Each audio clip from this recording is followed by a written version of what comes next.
subscribe now and press the bell icon.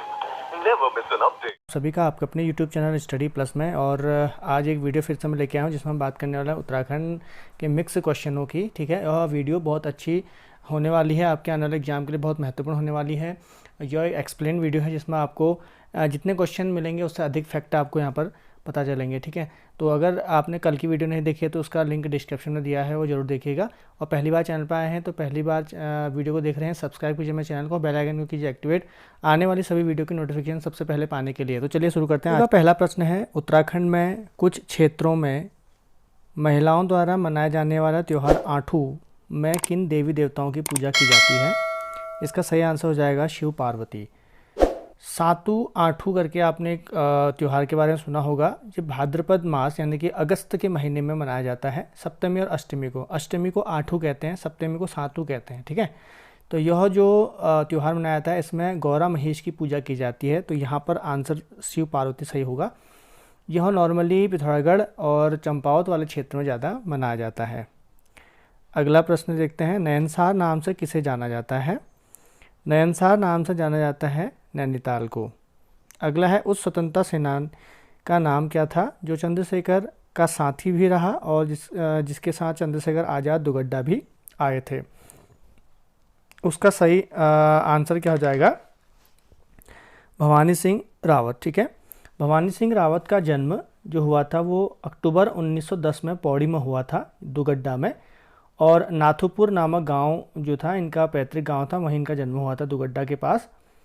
और आज़ाद यानी कि चंद्रशेखर आज़ाद का एक संगठन था जिसका नाम था हिंदुस्तान समाजवादी प्रजातांत्रिक संघ। ठीक है, HSRA आपने सुना होगा, तो उसके भी ये सदस्य रहे। ठीक है, 1930 में पुलिस से बचने के लिए एक बार चंद्रशेखर आज़ाद जो है इनके साथ दुगड्डा आए थे, वहाँ पर पिस्टल चलाने की ट्रेनिंग इन्होंने की थी। भवानी सिंह रावत जो थे इन्होंने दुगड्डा में शहीद दिवस जो मनाया था उसकी शुरुआत की थी। और चंद्रशेखर आज़ाद जो इनके साथी थे उनके नाम पर इन्होंने दुगड्डा में ही एक स्मारक भी बनवाया था। ठीक है, चलिए अगला है, निम्नलिखित में कौन सा नगर उत्तर प्रदेश की ग्रीष्मकालीन राजधानी रही? तो इसका सही आंसर है नैनीताल। सन 1962 में नैनीताल को ग्रीष्मकालीन राजधानी बनाया गया था। ठीक है, तो नैनीताल की खोज 1841 में पी बैरन नामक एक अधिकारी द्वारा की गई थी, जो शाहजहां निवासी था यूपी का, उसके द्वारा की गई थी। हालांकि ट्रेल को इससे पहले पता था कि वो जानते थे यहाँ पर, लेकिन वो ये चाहते थे कि यूरोपीय आकर इस क्षेत्र को ख़राब करे। ठीक है, तो उन्होंने कभी इसको बताया नहीं। ठीक है, तो पीटर बैरन ही इसका सही आंसर माना जाता है। त्रिऋषि सरोवर नाम से नैनीताल को प्राचीन जो स्कंद पुराण है उसमें वर्णित किया गया है। अगला है, वीरचंद या वीर केसरी चंद को फांसी कब दी गई थी? वीर केसरी चंद की हम बात करें, वीर केसरी चंद को फांसी दी गई थी 1945 में। वीर केसरी चंद 3 मई 1945 को इनको फांसी दे दी गई थी। वीर केसरी चंद का संबंध जो है एक्चुअल में वो है आज़ाद हिंद फौज से। आज़ाद हिंद फौज में भर्ती हुए थे और इनको कई टास्क दिए गए थे, उन्होंने सफलतापूर्वक पूरे किए थे, यानी कि अंग्रेज़ों से लड़ाई लड़ी थी। बाद में क्या हुआ कि इनको पकड़ लिया गया था, क्योंकि सभी को पकड़ लिया गया था। 44 में 45 में तो खैर आज़ाद हिंद फौज को भंग ही कर दिया गया था, मतलब सारे उनके लोग जो पकड़े गए थे। तो 1944 में इनको जब पकड़ा गया था तो 1945 में इनको फांसी दे दी गई थी। और इनके नाम से चौलीथात में आज भी मेला लगता है, वीरचंद सिंह मेला, जो देहरादून में है। ठीक है, चलिए आगे बढ़ते हैं। अगला प्रश्न है, उत्तराखंड का हाईकोर्ट पहले किस नाम से जाना जाता था? तो इसका सही नाम है वायसरॉय लॉज। ठीक है, उत्तराखंड हाईकोर्ट जो है वो वायसरॉय लॉज के नाम से पहले जाना जाता था। ठीक है, नैनीताल में स्थित है। उत्तराखंड का यह हाईकोर्ट जो है देश का 20वें नंबर का हाईकोर्ट बना था उस समय। ठीक है, नैनीताल हाईकोर्ट।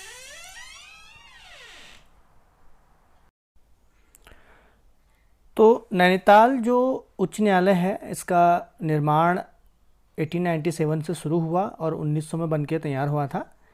इसके डिजाइनर सर सेंटोनी मैकडोनल्ड थे, इसके लिए निर्माण करता सॉरी, और डिजाइनर थे स्टीवेंसन। ठीक है, और इसे प्राचीन में गवर्नर हाउस यानी कि वायसरॉय लॉज के नाम से जाना जाता था, क्योंकि राजधानी तो नहीं थी बट ग्रीष्मकाल में गवर्नर यहाँ रहने के लिए नॉर्मली आते थे। ठीक है, तिब्बत का राजा काकवामोर को हराने वाला परमार वंश का पहला शासक कौन था? ठीक है, तो इसका जो सही आंसर जो हो जाएगा, जो इसका पहला था ये है मानशाह। ठीक है, मानशाह जो था ये 44वां राजा माना जाता है। ठीक है, और मानशाह ने काकवा मोर जो दापा जिसको हम कहते हैं, काकवा मोर का जो राजा था दापा यानी कि तिब्बत का, वहाँ पर आक्रमण किया था और मानशाह ने उसे हराया और उसके रूप में 1.25 सेर सोना और 1 सींग वाला मेढ़ा यानी कि भेड़ जो होता है कुछ, ठीक है, जो भेड़ा होता है, भेड़ मतलब इसको हम भेड़ा बोल देते हैं, ठीक है, मेढ़ा, ये 4 सींग वाला, वो देने के लिए इसने उनको कर के रूप में बाध्य किया था। मानशाह के दरबार में भरत कवि था जिसने मानवदेव काव्य लिखी थी संस्कृत भाषा में। ठीक है, और 7 बार लक्ष्मीचंद ने इसी के समय में गढ़वाल में आक्रमण किया था। अगला है भारत के किस विश्वविद्यालय को देश का 7वां IIT बनाया गया था? इसका सही आंसर है रुड़की। ठीक है, रुड़की जो है हरिद्वार में है और 1847 में इसकी स्थापना की गई थी। वाडिया भूगर्भ वैज्ञानिक जो विज्ञान संस्थान है कहाँ स्थित है? इसका सही आंसर हो जाएगा देहरादून। 1968 में इसकी स्थापना की गई थी। यह भूगर्भ से संबंधित यानी कि भूगर्भिक हलचलें जो होती हैं, भूगर्भिक जो भी चीज़ें हैं उससे संबंधित एक बहुत बड़ा संस्थान है देश का। ठीक है, काफ़ी चर्चित है। अगला है उस विश्वविद्यालय का नाम बताइए जिसे पूर्व में Thomson College of Civil Engineering के नाम से जाना जाता था। Thomson College of Civil Engineering के नाम से जाना जाता था, वो होता आपका, ठीक है, रुड़की विश्वविद्यालय। रुड़की विश्वविद्यालय की स्थापना 1847 में तत्कालीन गवर्नर थॉमसन ने की थी। 1847 में उस समय इस विद्यालय की स्थापना करने का जो ज़रूरत महसूस हुई थी, इसका कारण था ऊपरी गंगा नहर। ऊपरी गंगा नहर आपने पढ़ा होगा। 1854 में उसका उद्घाटन हुआ था, डलहौजी द्वारा किया गया था। तत्कालीन समय में उस समय गंगा नहर को खोदने के लिए इंजीनियर की आवश्यकता थी और वह इंजीनियर इंग्लैंड से उतने मंगाए नहीं जा सकते थे, इसलिए इनको मजबूरी में अपने काम करवाने के लिए उस समय स्कूल खोलना पड़ा, इंजीनियर कॉलेज, जिसको हम रुड़की इंजीनियर कॉलेज के नाम से जानते हैं। उस समय थॉमसन के नाम से खोला गया था, गवर्नर था यूपी का। बाद में इसका नाम रुड़की कॉलेज कर दिया गया, जिसको IIT का दर्जा भी प्राप्त हुआ था। ठीक है, बायोफ्यूल से पहली उड़ान किस शहर में भरी गई थी? इसका सही आंसर देहरादून हो जाएगा। देहरादून से 2018 में ये बायोफ्यूल से उड़ान भरी गई थी। इसमें स्पाइस जेट का था जो देहरादून से दिल्ली तक उड़ान भरी गई थी। उत्तरांचल का प्रथम स्वतंत्र संग्राम सेनानी किसे माना जाता है? तो इसका सही आंसर क्या हो जाएगा? इसका सही आंसर हो जाएगा कालू मेहरा। ठीक है, कालू मेहरा का जन्म जो हुआ था 1831 में वर्तमान चंपावत जिले के लोहाघाट के पास एक गांव है विसुंग, वहाँ पर हुआ था। 1857 में इन्होंने वाजिद अली शाह जो थे उनके पत्र इनको मिला था और उनके कहने पर इन्होंने यहाँ से क्रांति की शुरुआत की थी। हालांकि और कोई नाम 1857 में ऐसा कोई नाम यहाँ पर इनके अलावा है नहीं। इनके 4 साथी थे बट कालू मेहरा का नाम ज़्यादा आता है। कालू मेहरा ने 1857 में क्रांतिवीर नामक एक संगठन बनाया था, जिसकी वजह से इन्होंने तत्कालीन लोहाघाट छावनी में कई बार हमले भी किए थे। ठीक है, हालांकि बाद में इनको 1906 में कहते हैं कि इनको 1906 में इनको फांसी दे दी थी, इनकी मृत्यु हो गई थी। और 1857 की क्रांति के समय जो हमारा गवर्नर कमिश्नर था वो रैमजे था। ठीक है, बहुत बड़ा है, इसको ध्यान देना। कुमाऊं का इतिहास ग्रंथ के लेखक कौन है? इसका सही आंसर हो जाएगा बद्रीदत्त पांडे। ठीक है, बद्रीदत्त पांडे जो थे इनका जन्म हुआ था, ये अल्मोड़े के थे वैसे, लेकिन इनका जन्म 15 फरवरी 1882 को, शायद हाँ 1882 को कनखल हरिद्वार में हुआ था। ठीक है, 1882 में ही हुआ था। और ये वैसे तो अल्मोड़ा के थे लेकिन जन्म इनका कनखल हरिद्वार में हुआ था। कई बार पूछा आ सकता है कि इनका जन्म कहाँ हुआ, तो आदमी सोचेगा कि यार हम लोग सोचते हैं कि यार चलो कुमाऊं के थे तो अल्मोड़ा में हुआ होगा उस समय, लेकिन ऐसा नहीं है। 1913 में ये 1913 में ये अल्मोड़ा समाचार पत्र के संपादक बने, अल्मोड़ा समाचार पत्र के। और उसके बाद 1918 तक इनके पास अल्मोड़ा अखबार रहा। 1918 में अल्मोड़ा अखबार को बंद कर दिया गया था, ये आप जानते हो। और इन्होंने शक्ति समाचार पत्र निकाला जो अभी भी टिल डेट तक आज भी आता है। और देव भक्ति प्रेस इन्होंने इसकी शुरुआत की थी और वहाँ से इन्होंने इसको छापा था, शक्ति समाचार पत्र को। ठीक है, 1937 में इन्होंने जेल में रहते हुए एक किताब लिखी थी जिसको कुमाऊं का इतिहास कहते हैं, जो एक ऑथेंटिक बुक मानी जाती है, अभी तक की सबसे बेस्ट बुक है, जो कुमाऊं के इतिहास के लिए सबसे बेस्ट है, चंदू के इतिहास को जानने के लिए सबसे बेस्ट बुक मानी जाती है। ठीक है, चलिए आगे है, गढ़वाल पेंटिंग्स के लेखक कौन है? तो इसका सही आंसर है मुकुंदलाल। ठीक है, मुकुंदलाल, जिनको हम बैरिस्टर मुकुंदलाल के नाम से जानते हैं, इनका जन्म 1885 को चमोली में हुआ था। ठीक है, और 1913 में ये चले गए थे इंग्लैंड लॉ की डिग्री करने के लिए। वापस लौटे तो उसके बाद तिलक से मिले। तिलक से मिलने के बाद ये क्रांतिकारी बन के यानी कि हमारे स्वतंत्रता संग्राम आंदोलन में कूद पड़े। और 1922 में इन्होंने यंग इटली के तर्ज पर एक अखबार निकाला था जिसको तरुण कुमाऊं के नाम से उस जानते हैं, ठीक है। बाद में इन्होंने आज़ादी के बाद इन्होंने क्या किया कि मौला राम जो हमारे सबसे बड़े चित्रकार माने जाते हैं गढ़वाल के, उनकी चित्रों को खोजकर इन पर एक किताब छापी और उसको विश्व प्रसिद्ध बनाया, ठीक है। और 1969 में किताब छप के बाहर आई और उसका नाम था गढ़वाल पेंटिंग्स, ठीक है। तो 1969 में जो आई वो आपका गढ़वाल पेंटिंग छप के आई 1969 में, और ठीक है। और इसके अलावा ठीक है, तो बैरिस्टर थे। इसके अलावा एक और इम्पोर्टेंट चीज़ है इनके बारे में, क्योंकि बैरिस्टरी तो उन्होंने की थी मुकुंद लाल ने। जब गढ़वाल एक पेशावर कांड हुआ था, आप जानते हो वीरचंद सिंह गढ़वाल, तो उनका केस भी इन्होंने लड़ा था उसमें, हालांकि हार गए थे। चलिए अगला 15वां प्रश्न जो है हमारा ठीक है, उत्तरांचल का इतिहास किसने लिखा है? तो ये लिखा है शिव प्रसाद डबराल ने, ठीक है। शिव प्रसाद डबराल, जिनको हम चारण के नाम से जानते हैं, ठीक है, शिव प्रसाद डबराल, ठीक है। इनका जन्म जो हुआ था 1912 में हुआ था, ठीक है। 1912 में इनका जन्म हुआ था और इनकी जो कर्मस्थली रही दुगड्डा रही, दुगड्डा में इन्होंने काफ़ी काम किए थे। इन्होंने 12 भागों में यह किताब लिखी है उत्तराखंड का इतिहास, ठीक है। अगला है गढ़वाल का इतिहास किसने लिखा है? गढ़वाल का इतिहास लिखा है हरिकृष्ण रतूड़ी ने। हरिकृष्ण रतूड़ी जो तत्कालीन आपके क्या कहते हैं कीर्ति शाह के दरबार में थे, उन्होंने किताब और लिखी है नरेंद्र हिंदू लॉ, ये भी हरिकृष्ण रतूड़ी ने लिखी है। और गढ़वाल का इतिहास जो गढ़वाल के परमार वंश की जानकारी देता है, बहुत ऑथेंटिक बुक है, ठीक है। अगला है जोशीमठ में नरसिंह मंदिर का निर्माण किसने कराया था? इसका सही आंसर माना जाता है बसंत देव ने। बसंत देव जो कि कत्यूरी राजवंश के संस्थापक, कार्तिकेयपुर राजवंश के संस्थापक माने जाते हैं, बसंतन देव या बसंत देव। और इनका जो निवास स्थान माना जाता है अयोध्या। ऐसा माना जाता है कि ये पहले जो वर्मन साम्राज्य यहाँ पर था उसके अधीन एक छोटे से शासक थे। बाद में इन्होंने अपने आप को मतलब स्वतंत्र करके एक नए राजवंश की स्थापना करी, कत्यूरी राजवंश की, ठीक है। तो इन्होंने बसंत देव ने ही नरसिंह मंदिर जोशीमठ का निर्माण किया था। जोशीमठ में ही कार्तिकेयपुर की राजधानी हुआ करती थी। निम्नलिखित में सबसे पुराना समाचार पत्र कौन सा है? ठीक है, तो निम्नलिखित में से सबसे पुराना जो समाचार पत्र इसमें से आएगा आपका, तो वो है अल्मोड़ा अखबार। क्योंकि अल्मोड़ा अखबार जो है वो 1871 में छप गया था। गढ़वाली समाचार पत्र जो है 1905 में आया, गढ़वाल 1902 में आया, शक्ति 1918 में आया, ठीक है। तो अल्मोड़ा अखबार जो था वो डिबेटिंग क्लब के सदस्यों द्वारा छापा गया था। बुद्धि बल्लभ पंत इसके प्रथम संपादक थे, उन्होंने इसको छापा था, ठीक है। अगला है निम्न में से सबसे पहले छपने वाला हिंदी समाचार पत्र कौन सा है? ठीक है, तो सबसे पहले छपने वाला अगर हम बात करें इसमें से, इस ऑप्शन में से, हालांकि आपने ऑप्शन पहले शायद पेपर में भी ऐसे आया था, तो इसमें से जो पहला ऑप्शन इसमें आएगा समय विनोद, इसका सही आंसर हो जाएगा, ठीक है। तो पहला, क्योंकि हिंदी समाचार पत्र माना जाता है हमारा, तो समय विनोद जो है आपको पता है कि समय विनोद जो है 1968 में जयदत्त जोशी द्वारा नैनीताल से निकाला गया था, ठीक है, और 1877 तक ये चला, ठीक है। तो ये जो है 1868 है, ये इसका टाइम पीरियड है। अल्मोड़ा अखबार हो गया 1871, तो उस हिसाब से अब देखा जाए तो फर्स्ट जो होगा वो आपका समय विनोद ही यहाँ पर होगा, ठीक है। चलिए अगले प्रश्न की ओर बढ़ते हैं। उत्तरांचल का सबसे लाभदायक उद्योग जो माना जाता है वो कौन सा माना जाता है? ठीक है, इसका सही जो आंसर होगा ये जड़ी बूटी उद्योग इसका सही आंसर होगा, क्योंकि जड़ी बूटी जो है यहाँ पर सर्वाधिक पाई जाती हैं, ठीक है। और जड़ी बूटी करीब 500 जड़ी बूटियाँ यहाँ पाई जाती हैं और 114 जड़ी बूटियों को यहाँ पर 1972 के अधिनियम द्वारा संरक्षित भी किया गया है, ठीक है। तो जड़ी बूटी उद्योग बेस्ट है, बाकी कागज, सब्जी, फल उद्यान और विद्युत उद्योग यहाँ पर कम है। विर्थी जलप्रपात स्थित है, ठीक है।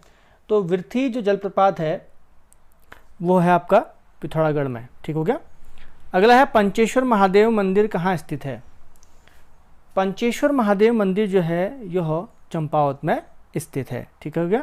अगला है मसूरी से संबंधित नहीं है, तो इसमें से जो मसूरी से संबंधित नहीं है वो है पलटन बाज़ार, ठीक है। पलटन बाज़ार से बहुत जगह है, अल्मोड़ा में भी पलटन बाज़ार बहुत फेमस है अल्मोड़ा की। लंढौर बाज़ार, कुलड़ी बाज़ार, लाइब्रेरी बाज़ार, ये तीन के तीन जो है बाज़ार जो हैं ये मसूरी के बहुत फेमस बाज़ार हैं, ठीक है। अगला है मनेरी भाली जल विद्युत परियोजना, ठीक है।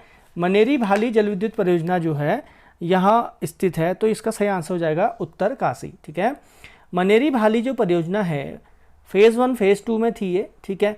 इसके अलावा फिर उसके बाद मनेरी भाली जो परियोजना फेज़ 2 भी है धरासू में। तो मनेरी भाली परियोजना जो है यह सन 1983 यानी कि 1983, ठीक है, 1983 से इसकी शुरुआत हो चुकी थी, ये तब से बन रही थी, ठीक है। तो भागीरथी नदी पर स्थित है, ठीक है ना, उत्तरकाशी में।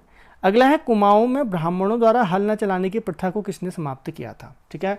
तो ब्राह्मणों द्वारा कुमाऊं में हल न चलाने की जो बहुत एक प्रथा थी, क्योंकि जो कुलीन ब्राह्मण थे वो कभी नहीं चाहते थे कि वो हल चलाएं, मतलब उनका एक नियम था कि वो हल नहीं चलाएंगे, ठीक है, हल चलाने के लिए हलिया को रखते थे। तो यह जो प्रथा थी इसको समाप्त करते हैं हरगोविंद पंत, ठीक है।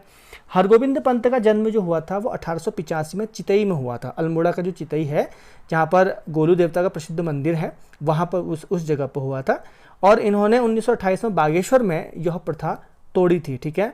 1930 में और 1932 में 1940 में स्वतंत्रता आंदोलन के दौरान जेल भी गए थे, यानी कि ये बहुत बड़े स्वतंत्रता संग्राम सेनानी हैं। अल्मोड़ा कांग्रेस की रीढ़ इनको कहा जाता है, ठीक है। और अगर अल्मोड़े में हम बात करें, जब भारत छोड़ो आंदोलन हुआ था सबसे पहले इन्हीं को नज़रबंद किया था। हरगोविंद पंत को सल्ट का गांधी भी कहा जाता है, क्योंकि सल्ट में इन्होंने कुली बेगार प्रथा को रोकने के लिए वहाँ के क्षेत्र में जन चेतना का संचार किया था, ठीक है। अगला है बैकुंठ चतुर्दशी मेला का आयोजन स्थल कहाँ है। तो बैकुंठ चतुर्दशी मेला जो लगता है ये लगता है आपका श्रीनगर में, ठीक है।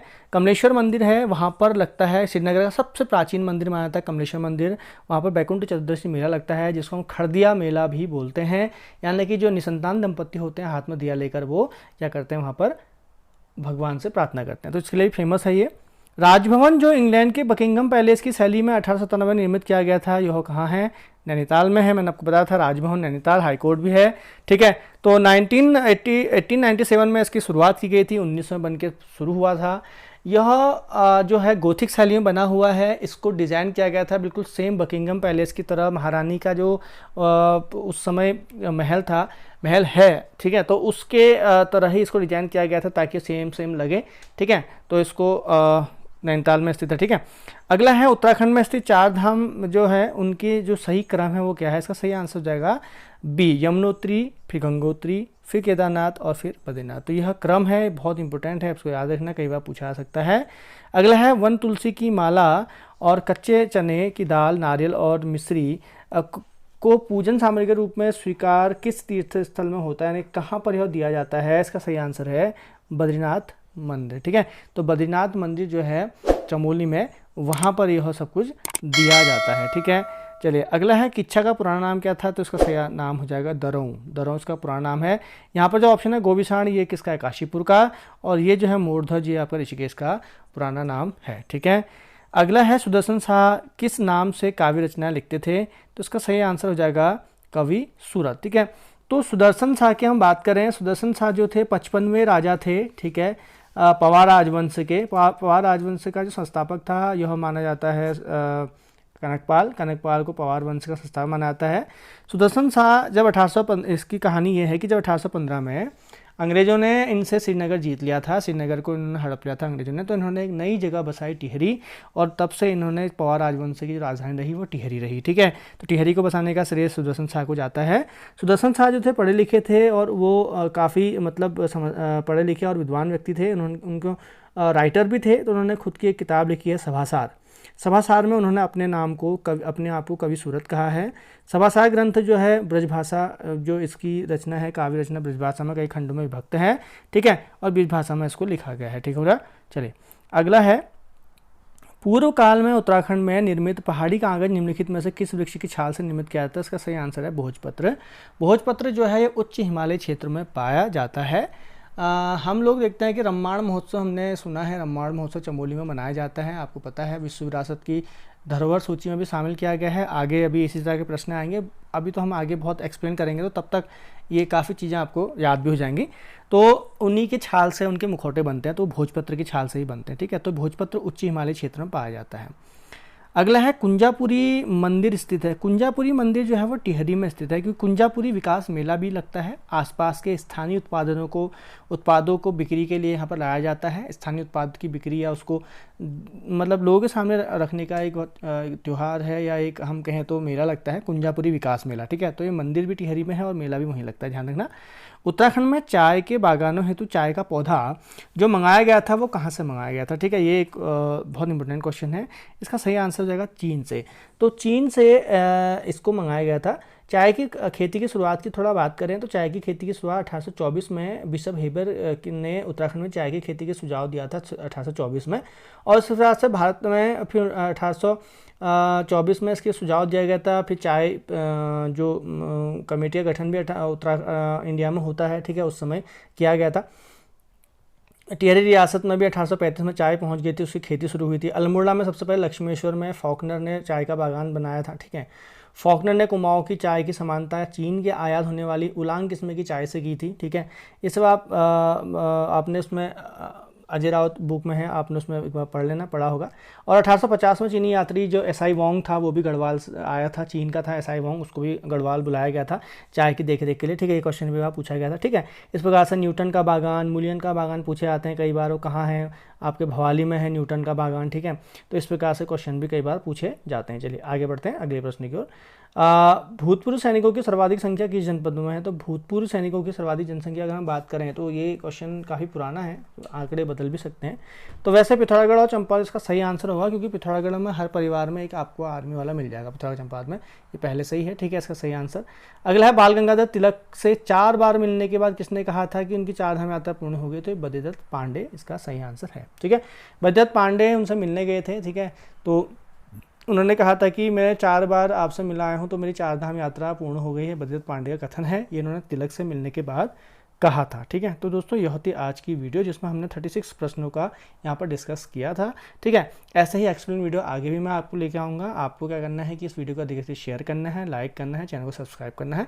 आगे भी हम मिलेंगे तो आपको आने वाले वीडियो है, वीपीडीओ है या यूकेपीएससी का आरओ है, उसके लिए बहुत इंपॉर्टेंट ये क्विज होने वाली है। तो मिलते हैं नेक्स्ट वीडियो में।